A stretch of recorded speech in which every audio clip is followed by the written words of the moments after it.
Says, hi, my name is Giancarlos. I'm a 3D artist currently focused on creating miniatures and characters for 3D printing. I started my journey 2.5 years ago, and I'm constantly looking to improve my models, especially in terms of dynamic posing and overall composition. Nice. See, this is what I talk about, guys. Back when I was a student, I'm talking about 13 years ago, 14 years ago, 3D printing was not a thing at the level that it is right now. So you couldn't really make a living out of just like 3D printing stuff.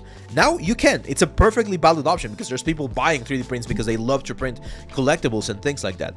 So there's always a lot of like different avenues that you can do. Okay, nice.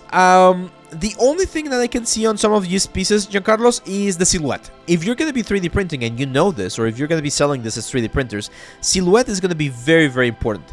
And one of the most important things that I mentioned when we're talking about silhouette is exaggeration, right? We need to exaggerate a couple of things. So for instance, on this Dartmouth, which by the way, I love Dartmouth.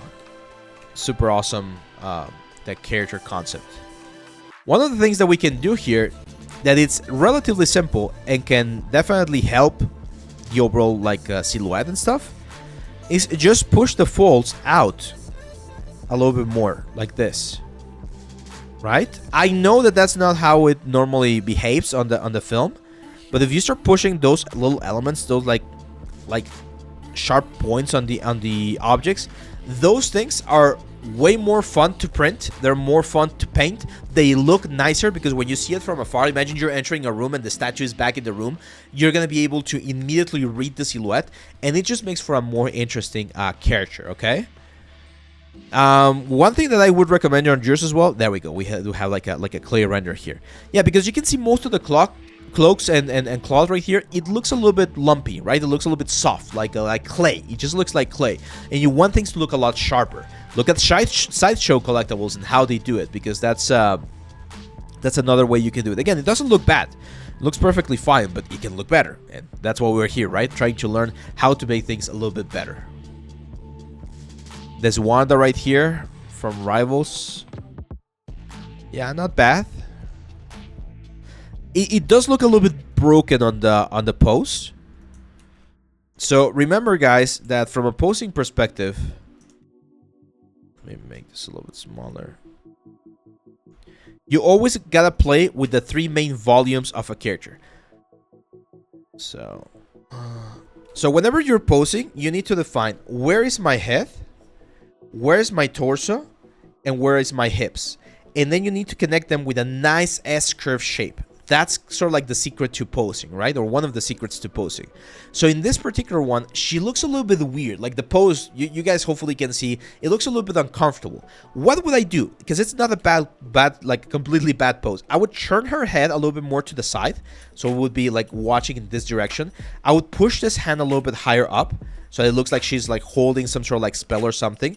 And then I would probably not twist, or twist the hips a little bit more so that they're more aligned to this thing. Because again, they're in it's sort of like a weird like angle. So make this a little bit more stretch, and then make this a little bit more like a squash. You get a little bit more of a squash right there. And then we can play with a different kind of silhouette. Okay, try doing the pose yourself. This is one of the best like things that I can show you.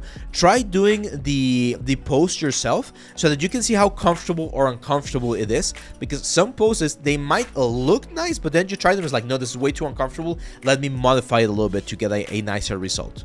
Okay, same here for the fingers. Like that, like a finger placement on this side view, it looks a little bit too weird. Try to do it. Like try to like really break the fingers, and it's not possible. It hurts to do that. So you need to really find like a good position. Take pictures of yourself. Like take reference pictures of how you do the hand, how is the posing, how curled are your fingers. Like all of those things are very, very important to make sure you get a nice result. Okay. And then the hair, similar to what we mentioned a little bit earlier, try to add a little bit more variation on the hair. Okay, so we're gonna go for the second winner this time around. For the second winner, the second license from our good friends from Marmoset. So it's a full 1-year license so that you can present your work, texture your work, and just do all of your bakes and all of your information. And the winner is, for this second giveaway, Naive. Congratulations, Naive. You won a Marmoset Toolbag 5 1-year subscription with a value of more than 200 USD. Sponsored, of course, by our good friends at Marmoset Toolback. So yeah, that's it, man. I'm gonna be contacting you very, very soon when the stream ends, or a little bit later through the day, with the instructions on how to redeem your code and, well, start learning all about Marmoset. There we go. Congratulations, my friend. Let's go to the next one here. News we already did. Looked Han. There we go.